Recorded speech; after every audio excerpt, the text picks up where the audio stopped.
The alchemist stands before the vessel, watching as darkness begins to fracture into color. After the putrefaction of the nigredo, after the washing of the albedo, something unprecedented occurs. The appearance of the Cauda Pavonis, the peacock's tail, a cascade of iridescent hues that signals neither completion nor failure, but rather the most treacherous moment in the entire opus. This is not the celebratory finale that the uninitiated imagine. It is a threshold where the psyche, having survived its own death and cleansing, now confronts the seductive danger of fragmentation, masquerading as enlightenment. In the laboratory of medieval Europe, this phase manifested as a literal prismatic display within the alembic, oils separating, metals oxidizing into brilliant sheens of purple, green, gold, and blue. The practical alchemist understood this as a chemical intermediary, a necessary decomposition before true synthesis. But the philosophical alchemist, the one concerned with the transformation of consciousness itself, recognized something far more unsettling. The Cauda Pavonis represents the moment when the psyche begins to differentiate its contents, when the unconscious starts yielding its treasures, and when the aspirant faces the intoxicating temptation to mistake multiplicity for mastery. Carl Jung, excavating these symbolic structures centuries later, identified this stage as the critical juncture where individuation, the process of becoming wholly oneself, either advances or catastrophically derails. The peacock's tail is beautiful precisely because it is dangerous. Its colors represent the emerging differentiation of psychological contents that were previously merged in unconscious darkness. Anima and animus begin to separate from the undifferentiated self. Shadow elements gain definition. Archetypal energies that were once a chaotic soup of raw effect now crystallize into distinct recognizable patterns. The aspirant, having endured the death of the false self and the purification of gross illusions, now stands dazzled before an inner kaleidoscope. But here is the philosophical crisis. How does one hold multiplicity without fragmenting? How does one honor the distinct colors of the psyche without becoming a shattered mirror? The Cauda Pavonis is not the goal. It is the crisis before the goal. It is the stage where enlightenment reveals itself not as unified white light, but as the constituent spectrum from which that light must be reconstituted. The work of this essay is to examine why the most luminous moment of inner work is also its most dangerous, and what it means to traverse the peacock's display without losing oneself in its beauty. The doctrine embedded within the Cauda Pavonis stage resists reduction to simple formulation. It is not a rule but a recognition that consciousness, in its evolution toward wholeness, must pass through a phase of deliberate multiplicity before achieving integration. The alchemical tradition, drawing from Hermetic, Gnostic, and Neoplatonic sources, understood transformation not as a linear ascent, but as a spiral dialectic, a movement through opposition, through dissolution and coagulation, through the one becoming many, before the many can consciously return to the one. In the Rosarium Philosophorum and similar texts, the Cauda Pavonis appears between the white queen, albedo, and the red king, rubedo, between purification and consummation. This placement is philosophically precise. After the washing, after the aspirant has confronted the shadow and stripped away the most obvious self-deceptions, there emerges a naive assumption that clarity has been achieved. But clarity is not wisdom. Clarity is merely the precondition for wisdom. What follows is not simplicity, but complexity, the realization that the psyche is not a monolith, but a parliament, not a single voice, but a chorus. Jung's analytical psychology provides the interpretive key. The Cauda Pavonis corresponds to the stage where the unconscious begins to yield its archetypal contents in differentiated form. The anima, the inner feminine in the male psyche, separates from the unconscious matrix and demands recognition. The animus, the inner masculine in the female psyche, emerges with its own voice, its own agenda. The personal shadow, no longer an undifferentiated mass of repressed material, reveals itself as a collection of distinct complexes, each with its own history, its own wounded logic. The self, that central archetype of wholeness, begins to manifest not as a distant abstraction, but as a felt presence that nevertheless remains irreducible to ego consciousness. This is where the danger lies. The colors of the peacock's tail are beautiful, and beauty is seductive. The aspirant, having suffered through the nigredo's despair and the albedo's austere purification, now encounters something genuinely pleasurable, the sense of inner richness, of psychological depth, of having access to multiple perspectives and energies within oneself. It is easy, catastrophically easy, to mistake this multiplicity for the goal itself. The person becomes identified with their inner diversity, proud of their psychological sophistication, enamored with the drama of their inner life. They become, in the language of spiritual pathology, a connoisseur of their own complexity. The tradition warns against this. The peacock's tail is called a tail precisely because it is something that trails behind, something that must be integrated and surpassed. The colors must not be admired for their own sake. They must be understood as the spectrum that will eventually reconstitute into the red of the rubedo, the gold of the completed work. But how does one do this? How does one honor the differentiation without becoming trapped in it? The answer lies in what the alchemist called the conjunctio oppositorum, the conjunction of opposites, but not yet. The Cauda Pavonis is the preparation for that conjunction. It is the stage where the opposites must first be clearly seen, must first be distinguished from one another, before they can be consciously united. One cannot integrate what one has not differentiated. One cannot achieve the unus mundus, the unified world of the philosophers, without first mapping the multiplicity of the psyche with precision and honesty. Jung's concept of individuation depends entirely on this movement. The ego must first acknowledge that it is not the totality of the psyche. It must recognize the autonomous presence of the unconscious, the reality of the archetypes, the existence of contents that cannot be reduced to personal history or social conditioning. This recognition produces the peacock's tail, the shimmering display of psychological contents becoming visible to consciousness. But the ego must then resist two temptations: the temptation to repress this multiplicity in favor of a false unity, and the temptation to identify with this multiplicity in a way that fragments the center of consciousness. The doctrine, then, is this. The Cauda Pavonis is the necessary crisis of differentiation. It is the moment when the psyche reveals its true complexity, when the work of integration begins in earnest, and when the aspirant must hold the tension between many and one without collapsing into either extreme. It is the stage where psychological maturity is forged, not in the fire of suffering alone, but in the prismatic light of consciousness becoming aware of its own depths. The journey through the Cauda Pavonis unfolds in distinct movements, each demanding its own form of attention, and each carrying its own hazards. These are not stages in a mechanical sequence, but rather dimensions of a single, complex transformation that spirals through the psyche's architecture. The first glimmering, recognition of multiplicity. The peacock's tail begins with a shock of recognition. The aspirant, having emerged from the albedo with a sense of hard-won clarity, suddenly perceives that clarity itself was only the ground upon which a more complex picture would be drawn. Dreams become more vivid, more populated with distinct figures. Inner dialogues that were once muddled now resolve into clear voices with distinct characters and motivations. This is the moment when the psychological novice becomes the psychological observer, when one realizes that I am not simply I, but rather a confederation of sub-personalities, complexes and archetypal influences. In Jungian terms, this is when the shadow stops being my dark side in the abstract and becomes a collection of specific disowned capacities. The person who prided themselves on rationality encounters the irrational trickster within. The person who built an identity on niceness meets the inner savage. The person who lived for others discovers the ruthless self-advocate lurking beneath. Each of these is a color in the peacock's display, not good or evil in themselves, but real, autonomous, and demanding integration. But equally crucial is the emergence of the contrasexual archetypes. The anima appears to the man not as women in general, but as a specific inner figure, perhaps idealized, perhaps demonized, but always numinous, always carrying an emotional charge that indicates her autonomy from ego control. She is the muse, the temptress, the soul guide.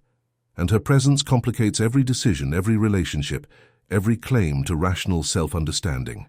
The animus appears to the woman as the inner logos, the voice of judgment and assertion, often initially experienced as harsh or intrusive, but carrying the seeds of intellectual and spiritual authority that the ego has not yet claimed. The intoxication, the seduction of inner wealth. Once the multiplicity becomes visible, a predictable danger emerges: fascination. The person who has just discovered their inner complexity often becomes drunk on it. They find endless interest in their dreams, their patterns, their symbolic life. They may become what Jung called unconscious, not in the sense of being unaware, but in the sense of being possessed by unconscious contents that have not been properly integrated. This manifests in several characteristic ways. First, there is the phenomenon of inflation. The ego identifies with archetypal energies and mistakes their power for personal power. The person who contacts the wise old man archetype begins speaking in pompous profundities. The person who encounters the great mother feels entitled to nurture or devour others at will. The person who touches the hero archetype becomes grandiose in their self-conception. These are not mere errors. They are necessary temptations that test whether the ego has the strength to relate to the unconscious without being swallowed by it. Second, there is the temptation of perpetual analysis, the substitution of understanding for transformation. The Cauda Pavonis can become a trap for the intellectually inclined who find endless satisfaction in mapping their psyche without ever demanding that the map produce actual change in lived reality. They become tourists of their own depths, collecting insights like postcards, never allowing those insights to truly disturb the ego's fundamental structure. Third, there is aesthetic seduction. The sheer beauty of the peacock's tail makes suffering seem worthwhile, even desirable. The person begins to romanticize their own neurosis, to find their depression poetic, their anxiety existentially profound. They mistake the colors of the peacock's tail for the gold of the philosopher's stone, forgetting that these iridescent hues are only the breaking apart of base matter, not yet its reconstitution into something higher. The discrimination, learning to hold tension. If the aspirant survives the intoxication, and many do not, settling instead into a comfortable connoisseurship of their own complexity, the real work of the Cauda Pavonis begins: discrimination. This is the painstaking labor of learning which inner voices merit authority, and which must be relativized. It is the cultivation of what Jung called the transcendent function, the capacity of consciousness to hold opposites in tension without premature resolution. The anima must be distinguished from actual women. The shadow must be owned without being acted out. The self must be sensed as the center and circumference of the psyche without the ego collapsing into passive worship of it. Each archetypal content must be given its due, honored for its autonomy and its wisdom, while simultaneously being prevented from tyrannizing consciousness. This requires a new quality of attention.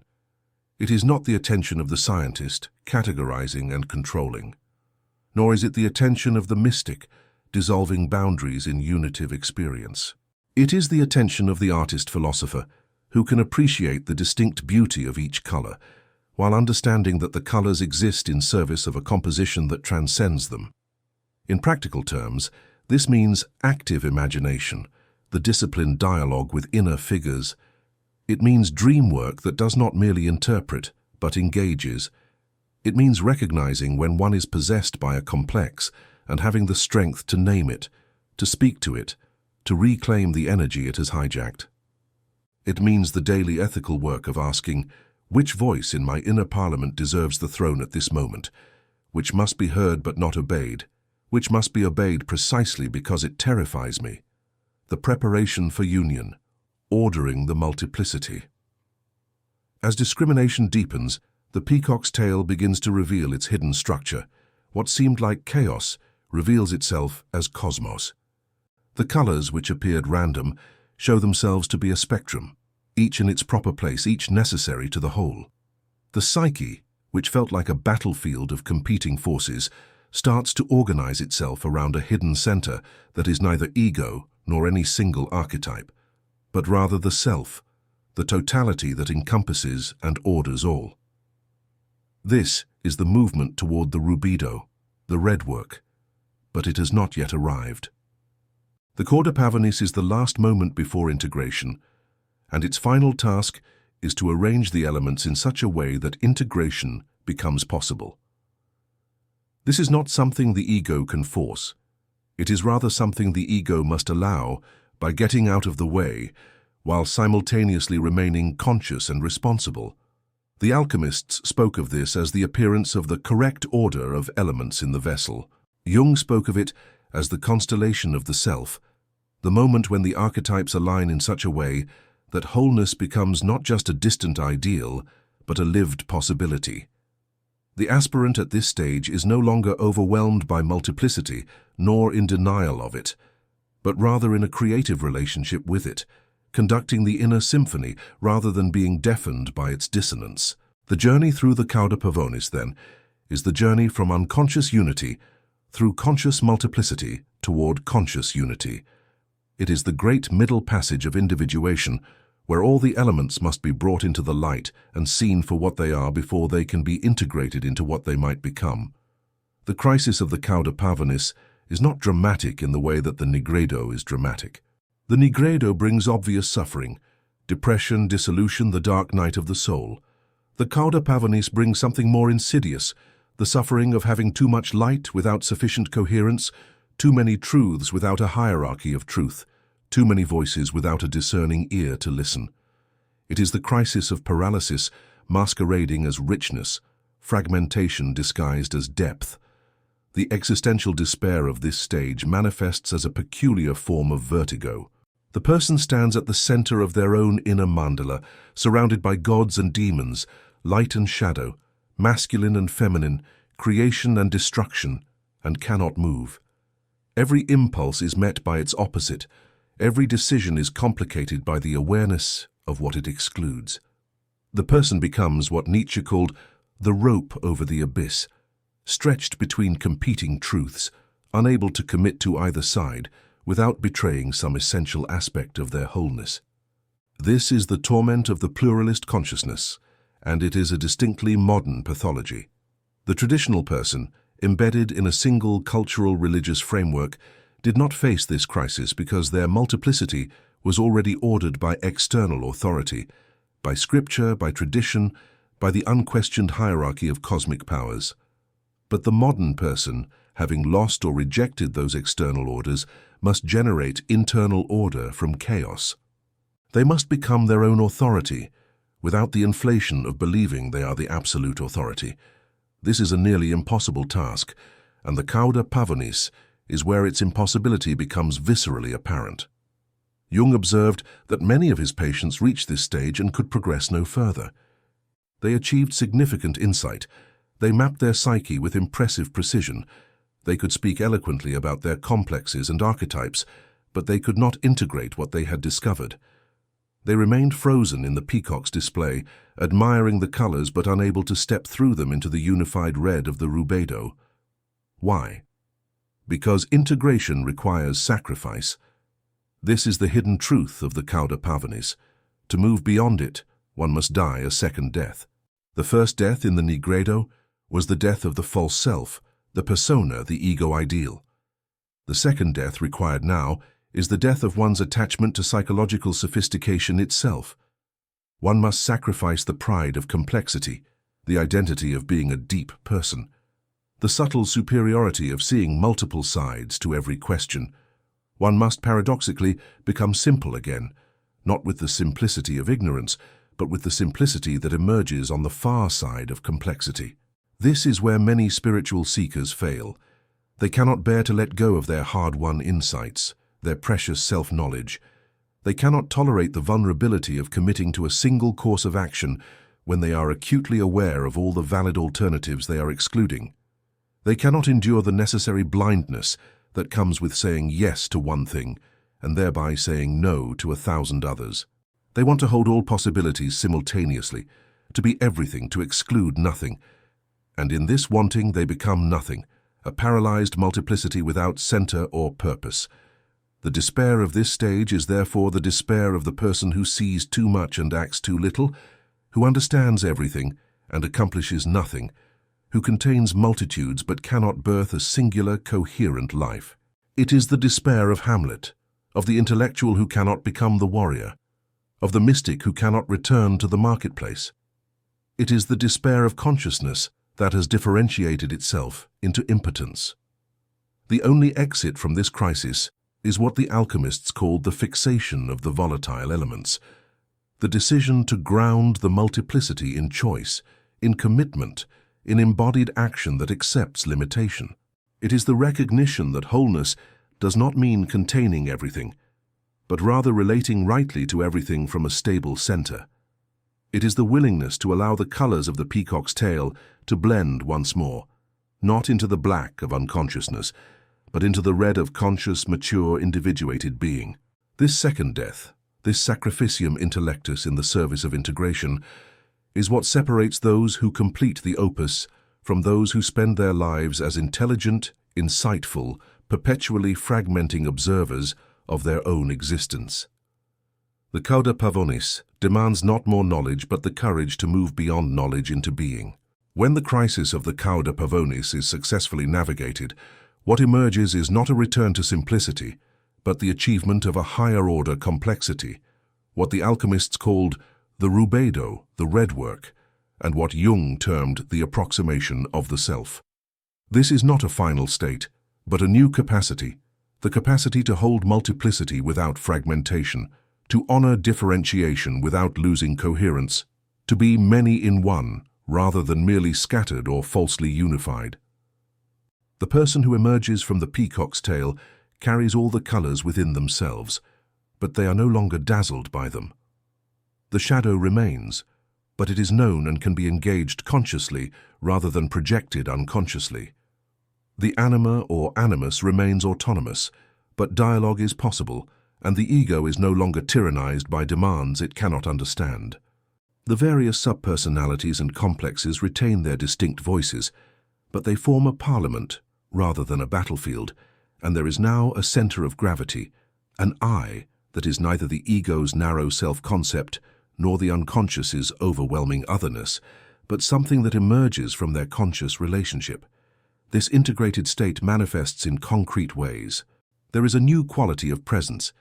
The person is fully inhabiting their life rather than observing it from a distance or being swept along by unconscious currents. There is a capacity for paradox, the ability to hold both and, where previously there was only either or, without collapsing into relativism. There is an ethical clarity that is not simplistic. The person can act decisively while remaining aware of what their action excludes, can commit without fanaticism, can be responsible without grandiosity. Most importantly, there is a newfound creativity. The peacock's colors, rather than being a trap, become the palette from which the person paints their life. The multiplicity that once paralyzed now empowers. The person can draw on different aspects of themselves appropriate to different contexts: warrior when strength is needed, nurturer when compassion is called for, trickster when the situation demands disruption, sage when wisdom must be spoken. But they do this consciously as an artist chooses colors, rather than being unconsciously possessed by whatever complex happens to be activated. This is what Jung meant by individuation, not perfection, not the elimination of conflict, but the achievement of a conscious relationship with the totality of one's being. The person becomes, in the fullest sense, an individual, undivided, not because they contain no divisions, but because the divisions are held within a larger wholeness that can tolerate and integrate them. The new self that emerges from the Cauda Pavonis is not invulnerable to regression. The peacock's tail can reappear whenever life breaks the person open again, whenever new unconscious material demands integration. But there is now a template, a memory in the body and psyche of how to navigate this territory. The person knows that multiplicity is not the enemy, that fragmentation is a stage and not a fate, that the colors will eventually yield to red if one has the patience and courage to remain conscious through the process. In the end, what the Cauda Pavonis teaches is that maturity, psychological, spiritual, existential maturity, is not the elimination of complexity, but the cultivation of the capacity to hold complexity without being shattered by it. It is the transformation from the person who says, I am simple, unconscious unity, through the person who says, I am complicated, conscious multiplicity, to the person who says, I am, conscious unity, and means it with the full weight of their lived experience. The gold you seek is not discovered in the peacock's colors. It is forged in the will that refuses to be seduced by their beauty, that endures their multiplicity, and that transmutes their scattered light into the unified fire of a life consciously lived.